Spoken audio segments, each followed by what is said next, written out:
Esperanza. Irwin, Good morning. good morning.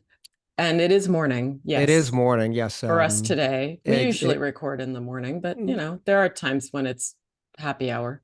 we're exactly we tend to be morning people, except Esperanza, who has seen the sunrise, according to her, over, might have been a prior lifetime, Esperanza, pre-children, pre-everything else. But hey, you know, You need to see the sunrise after a long night of revelry. exactly, Yes. exactly, exactly. Or, as with our topic today, you could just see the sunrise after staying up all night watching old movies or something like that. Yet another excellent segue. I like Thank you. that. Thank I you. like that. And I guess it's a good place to start, Esperanza. We should tell um, our Hamptons audience what we're going to discuss today. And the topic of the day is TV. And we're not talking about the TV of today, where we have 786 cable channels, Is of that which it? yeah, of which I basically watch news and sports, so that I'm not Right. seeing much else. Yeah. I mean, of Maybe, those 40 sports channels, do you yeah, yeah, and which they shove down your throat? which they shove down your throat, including some obscure sports from Eastern Europe or wherever, but Yeah. and all of these other shows. But again, I tend to watch a couple of channels. Maybe I'll pick up a series on HBO Max here or there and whatnot. But Esperanza. And this is something I have to credit Dan's papers for this. He's brought this topic up on numerous Yeah, I occasions. mean, at this point, we should bring him on the show, Dan Retainer. Exactly. He does deserve props because he's so anecdotal with this kind of thing. And it was Yes, really true. yes. But in the not too distant past, we'll call it 1970s, I guess. Yeah, Now, Esper probably. Yeah, the give, late give or 60s. take. Yeah, yeah. Now Esperanza's got here in the mid 70s, but she was a little girl. We'll get her personal take on it, but and we have some information we got from some of our listeners about this also. But basically, TV in the 1970s really wasn't even coming out of New York. You were really getting a handful of channels, basically across the Long Island Sound from Connecticut, Esperanza. Right, right. Or Rhode Island. Yeah. Exactly. Yeah. So, what would be happening at this point in time? Now, I will now date myself and discuss the pre-cable days living in Queens, New York, how we did have channels 2 through 13. You had the three networks, CBS, NBC, ABC, Mhm. and then you had the little syndicated channels, channel 5, 9, and 11. Right. God, am I dating myself with this stuff? And of course, PBS, channel 13. Right, That's right. basically what you had, I guess, if you lived Esperanza Up Island, Closer within to New York City. New York Yeah, City, yeah. northern New Jersey, Right, whatever. right. But out And here, that was no cable. That was just yeah, antenna TV. Right. cable, we're not going to create a show about cable TV here. I mean, I've read cable TV really started in its infancy, was like in the 40s and 50s. But Really? Huh. yeah, I was surprised to see that also. Again, we're not going to, that's a rabbit hole I don't want to delve down into. But basically, the TV channels were here, coming out of Connecticut, coming out of Rhode Island. Now, Dan, when I was doing some research on this, was talking about how there was a CBS TV channel, Channel 8, out of Providence. And then he had a couple of NBC stations from Connecticut, Channel 3 and Channel 12. You know, and the rest of it was snow. Right. Yeah, You yeah. yeah, yeah, Yep. you would yeah. Now Esperanza is younger than me. I mean, I remember in my own bedroom in Queens having a TV set with rabbit ears, and I would put tin foil at the end of the Wow, but rabbit ears. what privilege you. You know, I, well, Yeah, in my 5 by 7 room, but I did have a TV like at a certain point, I guess. It's a But very important feature of yeah, American life. exactly, exactly. Should blame my parents for my less than stellar academic career because of having that TV. But With your 12 channels. with my 12 channels, it's 2 to 13, exactly. But so that was really what was out there. Dan mentions in this article, this is from 2018. I have a strong memory of a TV commercial for Railroad Salvage, a lumber yard from Connecticut, and it was played over and over and over. Love it. Yeah. Yeah. Yeah. And I mean, the local news, and we'll get into this from some of our listeners who sent us some information on this, was really out of New England, Esperanza. Right. I mean, like Right. that Which is, was it's such an interesting thing because, of course, and, I think we'll touch more on this, but we have to remember that the connection, I mean, the people that settled this area came from New England, came that is from Connecticut.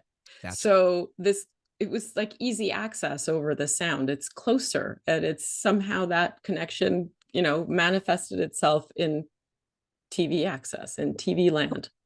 completely true. And again, and again, I'm not going to go into the weeds with this too much, but I've read somehow it's sort of like radio as well.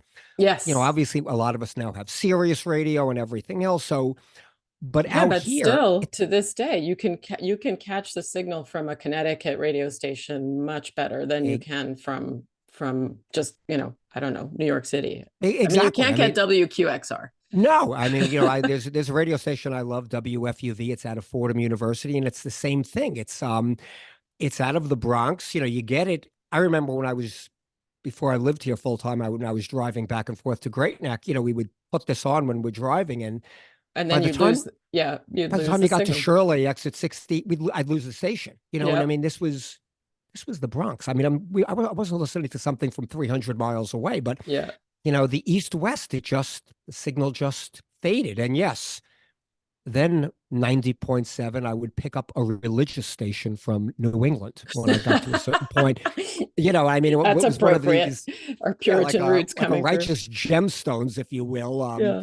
kind of thing. But anyway, the New York Times had an article about this back in the day in the 1970s of how all of these stations were coming, from New England. They interviewed a family out of Sag Harbor, and I've heard this a few times, and we're going to get to this with some of our listeners that wrote in. They had a motor on their rooftop television antenna. Now, remember when TV antennas were on the roof? You Yes, still see these on some. yes. On some, yeah, in some places, rural eh, places. I mean, we have to remember this was still a very rural place, That right? is that is the key thing to remember here. 1971, this was rural. Yeah. And they interviewed a family who was really, when it came time to watch TV, they were hoping for cloudy and foggy weather to rotate their TV antenna because it was the only way. This is a Donald Ward from Sag Harbor going back to 71. It was the only way they had of watching TV. That it was so interesting to think that you would think that the cloudy, foggy, rainy weather would actually interrupt the signal, but between the foggy weather and the rotating rooftop antenna, that they would capture clear signal from Connecticut. It's crazy, right? I mean, and he writes, you take a clear night, stars. This is Mr. Ward's quote. It's very funny. Yeah, You this take a family. clear night, stars, a beautiful sky, and you generally get nothing but a screen of confetti or snow if you prefer. I remember those snowy channels, when I Yep. was a kid. Yeah. And when I it was like that he damp and calls it rain, confetti though. exactly. But when it was damp and rainy, Channel 3 and Channel 8 came in beautifully. And Channel 3 was WTIC out of Hartford. And Channel 8 was WNHC out of New Haven. Yep. Now, right All the across way the to Sag Harbor. Yeah. right. So Yeah. it's crazy. Like, so they reflect. Now remember, this is okay. This is Sag Harbor. You whatever. We're going to call it 80 miles east of New York City.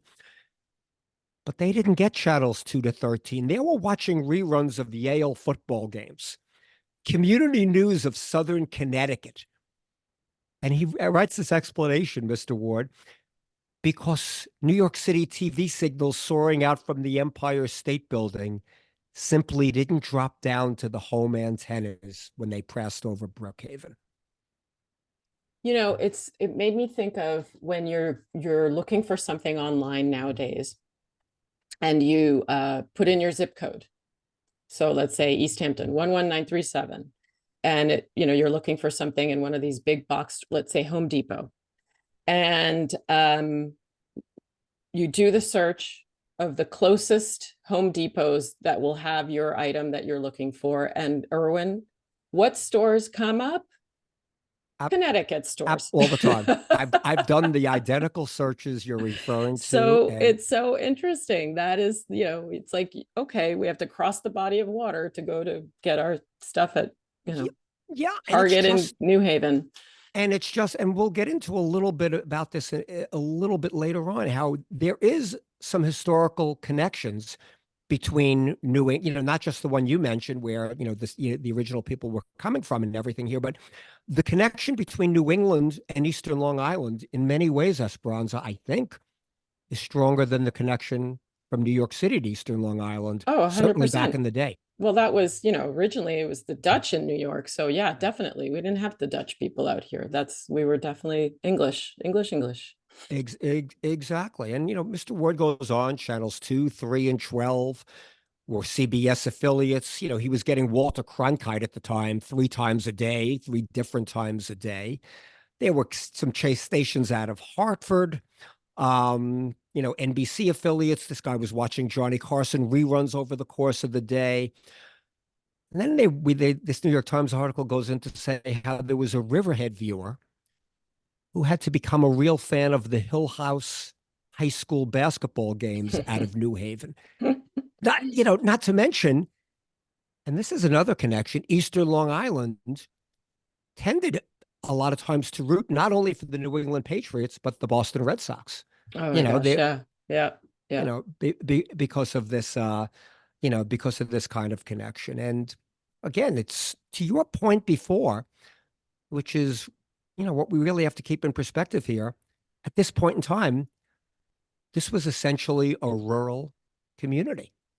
And, Mr. Ward in this article goes in to say how when the Wards aren't watching television. Now, remember, this is 1970. This is the person writing the article. Exactly. Right? Yeah. The person interviewed, not the writer of the article, but the family they interviewed. They were at Elks Club gatherings, volunteer fire department outings, Boy Scout and Girl Scout meetings, which probably held more importance at the time, Esperanza, because there wasn't much TV competition. Yeah, but also actually it's so interesting to think that really when television was introduced, that became like almost more the social hub, which it is nowadays. I mean, what do we all do? Instead of going out to the Elks Club, we'll stay home and watch Netflix. It's kind of sad. Yeah. And, this is to sort of wrap up this article, and we're going to get into some of our listeners who will elaborate on this further. Before all of cable came in, and back in the day, there was a time when if a football game, for example, if it didn't sell out, the game was blacked out in your local neighborhood. They wouldn't show the game. And the story relays, and we're going to get into one of our listeners who elaborates on this.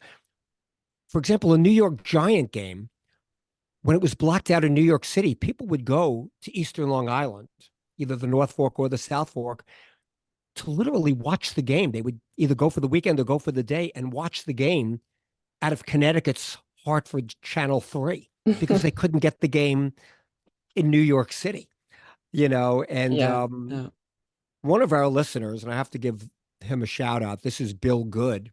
Bill actually helped us a lot when we did the episode on Barnes Landing. He wrote the history of Barnes Landing for their website. He's a fan of the show, and he writes in a lot of times with suggestions for podcasts. And so when I have a thing like this that I'm researching, Esperanza, Bill is sort of like a go-to guy for me. He's really a good source of information. But he also elaborates on how when there were NFL blackouts, people would come out to Montauk and whatever and rent rooms to Yeah. watch these giant, these giant football games. But, you know, Bill, was out in Barnes Landing, from back in the day. His family had a house here. But this is the historical perspective I wanted to touch on.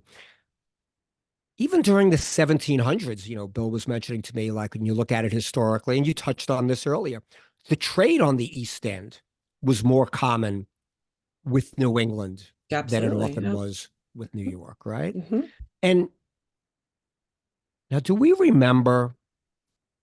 Well, we don't remember Esperanza. It was before our time, but we've heard of the trial of Elizabeth Goody Garlick, right? Yep. Goody Garlic. Yep. Accused of witchcraft and Right. tried for witchcraft. Hmm. Exactly. And this was back in the, no, 1657 to 1658. Unlike a buzz line we use on our Hamptons a lot, yes, this was ancient history. This is ancient history. Yeah. Not in our lifetime. Not in our lifetime. But to further touch on this point, Goody Garlick's trial was actually in New Haven, Connecticut, because I guess at that point, now again, this is back in the day, but the jurisdiction was more there than it was here. No, it totally was. I mean, she was accused of the uh, mysterious death of Elizabeth, a 16-year-old girl who was actually, of all people, the daughter of Lion Gardner. I mean, Right. Lord of the Manor. Um, he was a colonist, of course, who he founded the first settlement here in New York. But Right. where did he come from? I mean, where was he coming from? Exactly. Apart from England, he was Yes. coming through Connecticut. Yeah. I So mean, that was, governance was really there. Yep. yeah. I mean, it's just, Incredible. and again, like, to the point you brought out before, like how history continues to repeat itself. Yeah. When you're looking for that wrench at Home Depot, it's coming It's up to in go New to, Haven. yeah, to go to New Haven, if you can't, unless if you can't get to Riverhead, Right, so right. yeah, I mean, well, and Bill, goes on to say how, in terms of getting TV stations from Southern New England. Now, he got into a little bit more of a historical perspective that he wrote me, like how in the early 2000s, the federal government was giving you a device. I don't remember this, but to work with your TV antenna and For those requiring people that didn't have cable, right? right, right, Yeah. requiring TV stations to maintain a certain type of signal for those that didn't have cable, couldn't Uh-huh. afford cable. Right. And he had a friend in Barnes Landing that got this device, and he remembers them receiving a very clear signal with some additional stations. So I guess this sort of thing, did, Yeah. Yeah. It, you know, and I mean, still happening in the early 2000s. I mean, otherwise, I remember when when we moved here, I don't remember having a television, but I do remember when we did get a television having the 12 channels. I do right. remember that. I mean, that's my memory of having 12 channels. So we must have had Cablevision, which Well, was, right. Now, do right. you Well, that's what I mean. remember? Do you remember Cablevision in Amagansett? Yeah, I remember. I do remember. Oh my gosh. Wow. Right on Yeah. Main Street. Right on Um, Main Street. yep, Yeah. I guess they yep. couldn't afford. I guess even Cablevision can't afford the rent now. But Oh gosh, yeah, right. They may still own that building for all we know. right. But gosh, I do remember that. Okay, but now Esperanza. Now you arrived here in the mid 76. '70s, Yeah. Hmm. '76. I think Hmm. you right now. Hmm. Now, obviously, you were a little girl at the time, so you wouldn't have much recollection. But you remember when you started watching TV, whenever that was, whatever, I you, remember what the TV looked like. And I remember the clicker, the remote, right, when we finally got a remote, had two buttons, right? It was this little black rectangle, black and silver, aluminum, and it had right, one sort of long top button that actually, I guess that was the one that turned on the television. And right, then the lower one switched the channels. And that was it. If you wanted to turn the volume right. up, Oh, you had to get up. you had to get up for that. Yeah, I mean, that was high tech That was high for the tech, late right? '70s. Right. It's like it's funny. not to get off the subject a little bit. But I we are remember on the one of, subject. I Come on. remember one of the I remember one of the first video games. If you remember, maybe you remember, it was called Odyssey, and it was like a tennis. I'm telling you, it was so slow. I mean, it was basically like a You virtual just made me ball. snort. Yeah, and you had like two paddles, and the paddles were like whatever, an inch long. I guess if you wanted to make the game more challenging, you could shrink the size of the paddle. Yeah, no, I I mean, remember early video games. I did not play them. That was my brother. I never was interested. I okay, still am not, but I okay, do remember Space Invaders, and that right, was you're right. slow Oh, too. well, that was high All tech. of them were Oh yeah, slow. All of it. asteroids. That was, but Yeah. that was already Atari. That was, but Atari. Yeah, yeah, but yeah, this exactly. Odyssey, I mean, it was painfully slow. Hey, Slow. Yeah. but I want to ask you about your first TV while we're discussing this, because I remember one of our TVs.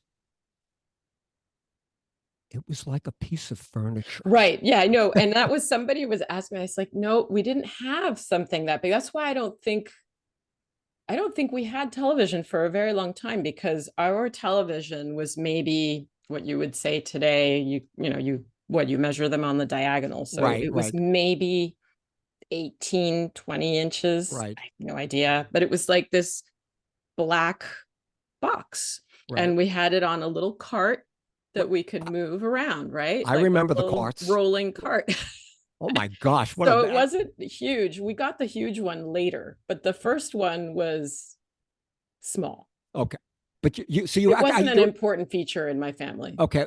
I mean, so you actually at one point did have one of those Later, beautiful, yeah. beautiful pieces Furniture, of yeah. furniture, like Yeah. the wood grain Yes. surround. And Exactly. Yeah. it's so funny because like TVs today weigh about an ounce. I mean, Right. Yeah. a gallon of milk weighs more than a TV. Yeah. Yeah. And then it was this big, monstrous piece of Yeah. It was furniture, like a like feature in your living room. exactly. Exactly. And Yeah. it was with Ours was the not. Ours was right, in the den. yeah, right, exactly. And it had tubes, and there was a, there was actually a business back in the day, Esperanza, called TV Repair. You Oh, actually had right. some, you, Exactly. You had the TV repair guy. yeah, Yeah. you actually had someone actually fix your TV Right. The rather than wards today in the is in the New York Times article talk about that. Like if one of their TVs went on the blink, they were like going into withdrawal, and he had to like wait for the repairman to yeah, to yeah. fix the TV. Unlike today's disposable society, where when the thing breaks, you just take it off the wall, Toss throw it it. away, Yeah. and go to Yeah. Costco or Best Buy and buy another one for $300. It's that 5-year depreciation. Yeah. Yeah, it exactly. But oh my But I was gosh, actually, as I said, we must have had cable, because I do remember having those 12 channels. But I asked my husband, I asked Terrence about his early history with television. And of right? course, I mean, he right away, he said, yeah, we had 3 channels. I said, where were they He from? He said, 2 were from Connecticut. I don't remember where the other one was from. And then he said, and you'd have to put the aluminum foil on the little TV antenna on the television monitor, right. right? To get better reception. Completely true. Okay, so he actually remembered. Or somebody would go up on the roof and, turn the antenna. So he remembered also the same thing, like having Yeah. only a couple of That was channels. in the 70s. Yeah. I wonder, like, to put this on, I don't like living out here then, like, so forget the not having the TV channels out of New York. I mean, your whole frame of reference really was not New York oriented if you were No, living out here, no, really. no, not Right? at Like, I mean, all. if you were living in Huntington, it was New York oriented, Yep. okay? Yep. Out, I, not having, and again, back in the day, this is before cable news and everything else, the nonstop media onslaught from every different way. People used to watch local news. That's where they got there.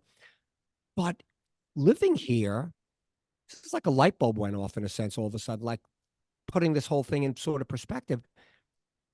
Your whole perspective was not geared to the west towards New York City at all. No, no, no, not at all. I mean, they even, this Ward family that it was interviewed in that New York Times article says they virtually never venture into New York City except for shopping sprees and for the Christmas show at Radio City Right. Music Hall. And because she was a nurse, Brooklyn Hospital reunions. Right. I Right. guess she didn't attend the Southampton Hospital nursing school, which I, was a apparently big not. thing in the day, No, and we back know in the day, Southampton. And we back. know Southampton Hospital was there because Jackie Kennedy was Exactly. born. No, and Jacqueline Bouvier, right? it had an excellent nursing school, which our neighbor Millie Hand was a graduate from there, Right. and Terrence's aunt too. Right. So So it's really wild thinking about this. yeah, And I also reached out to Charlie Tupper. We had, for those who haven't heard that podcast, Charlie Tupper, when we did uh, where he did his retrospective of his family being in North Sea for over 100 years. Great podcast, and he was a terrific guest. And I reached out to Charlie about his recollections about this, and he too said he remembers ABC Channel 8 out of New Haven, CBS Channel 3 of Hartford, and occasionally he got, wow, you remember this term, Esperanza? UHF channel. UHF. I remember in my little TV going to UHF and then you would turn a separate dial. God, this is jarring, crazy memories. And you would try to get all of these obscure channels, and it would predominantly be snow or confetti, as Mr. Right, Ward right. said. But you would sometimes see something. But see, he does remember that. He's very funny. He wrote, for the longest time, I could have sworn Ella Grasso, who was the governor of Connecticut at the time in the 70s, was his governor. And, it's just very funny. He relays how some people, and again, remember, cable was out here at this point, but had access to cable. He recalls a large TV tower on Which David White's Lane in is Southampton. still there. Yeah, it's Right. still there. Yeah. Right. It is still there. And as he brings out, it's probably true. It's probably every cell phone carrier has an Right, antenna on right. that now. Yep. Um, but still very reminiscent of uh like if you wanted to get town water or county water, they're not going to come just for one One house. You have to house. get Yeah. I The where whole I live in neighborhood. Yeah. right. Where I live in Springs, we have a well. We don't have county water, and I would gladly pay for that, but when I researched it, that's what they said. Well, you're going to have to go door to door and get your neighbors to do it, or else we're not bothering. And Hmm. it's sort of not going to start knocking on doors doing that. But it was the same thing, according to Charlie. They wouldn't bring it unless they got enough houses to make it worthwhile. And he brings out the same thing Mr. Ward brought out. He had an antenna on the roof that would rotate. Now, Esperanza, growing up in Queens, I don't know if they had rooftop antennas in Venezuela, but I Of know in course, they growing, still do. okay, No, actually, now they have satellite dishes for the last, 30, okay. 40 years. Yeah. But I remember growing up in Queens having that antenna on my roof, but I know it didn't rotate. I guess we didn't need it to No, you rotate. had to go climb up on the Right, roof right, to redirect it. right. But Charlie brings out how he actually had this antenna rotating on a motor. And if you pointed it to New York City, I guess it was they operated this from inside the house some way. It's But really high tech. wow, I mean, really, you might get New York City channels on a good day, but not reliable, according to him. But he closes this out, Esperanza, Charlie does. His mom lived in this house until she passed away in 93. So that's 31 years ago. And he closes it. It's very funny how they never brought cable down to our house. Mom relied on the antenna and she hated Connecticut news. She claimed it was nothing but murders and fires. So that's That's so funny. that's very funny. Thank you for that, Yeah. This Mrs. is Tupper. That's a great way to start wrapping this up. But you know, again, Esperanza, we touch on this all the time. How what's extraordinary about these stories again keeps going back to that term. It's not ancient history. not ancient history. Yeah. You walked to school through a potato field. Yeah. Okay. Again, this is not, you drove down 27 as a teenager or whatever, seeing farmland from Down to 27 the and, ocean. Yeah. like it's just another metaphor, if you will, for the changes over the last 50 years. And I would almost argue like these kind of changes over these past few decades have probably been more dramatic you know,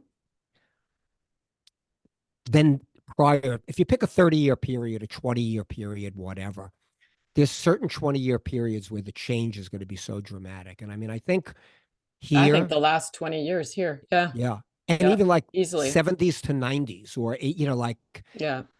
which is sort of places we touch on a lot here. My Yeah. gosh. Yeah, for sure. Yeah, But it's accelerated. Like 70s to 90s is okay, definitely change. But right, then boom, 2008, right. 2000, I don't know, 2002 Yeah, forward has been hyper yeah. speed almost. Yes. And it made me think very quickly about how these people, like you would settle, you would just go, okay, well, there's nothing on TV. I'm going to be outside or, Right, nowadays, I mean, we all have our noses out of joint because of poor cell phone service, right. or oh, it's like an emergency. Everything is an emergency. You have to have all this connectivity. Back when I was in school, you had to tune into WLNG to see if there was a snow day, like Right. or whatever was happening. I don't It, know. And it sounded like they were talking out of a tin can. So it still does, by the way. But it still yes, does. I know. I love that. but that's part of the charm of it. Exactly. Exactly. Yeah. It's like really like it's just like Yeah. it's so retro. It's so retro that it's cool, Yeah. Yeah. and but But it's just like we're not, people were more, I don't know, I feel like they were more resilient and had more flexibility then. Like, okay, well, we can't get the football game here. We're gonna go to, make it right. an event, right? And go someplace else. And Completely nowadays true. it's like it doesn't come to my house, and then you just Exactly. whine. Completely true. But like it was the Charlie Tuppers, the Bill Goods, they were of different stock at that time. And Yeah, hey, yeah. this is what Like, it was. And it's but yeah, I wow, mean, I'm not saying we need to be conformists, but it makes me think that we're just too cushy these days. and it's just look, it's the old story. I mean, it was so much more innocent, I mean, just the Yeah. innocence of the era, just but when you bottom line it, living out here in that era, again, early 70s, whatever, man, snowy TV out of Hartford, New Haven, or Providence. Those were your options. Yeah. Or the Hamptons Drive-In, And yeah, exactly. which Which, yeah, which was just closing actually at the time, now that I think of it. But yes, but wow. Again, it's just another extraordinary, piece of the fiber of this place, Esperanza, that in the not too distant past, there was no now now we seem so connected to New York. Main Street, East Hampton, could be Madison Avenue. So, like, I mean, yes, there's such a definitely. New York City connection now. But point of the story is early 1970s, not like this. No, yeah, very, very cool. Good tribute, Esperanza. A good tour. Thank you Yeah, for thank you for finding this. This was a lot of fun to think this was about, a lot. and yeah, Yeah. And a little bit obscure, offbeat, and another Our Hamptons buzzword, Esperanza, a little off the radar. off the radar or off the TV antenna. Yeah. Unless you had tinfoil. Exactly, the rabbit ears, the rabbit ears. Exactly. Thanks, All right, Esperanza. Irwin, thanks so much. Until next time.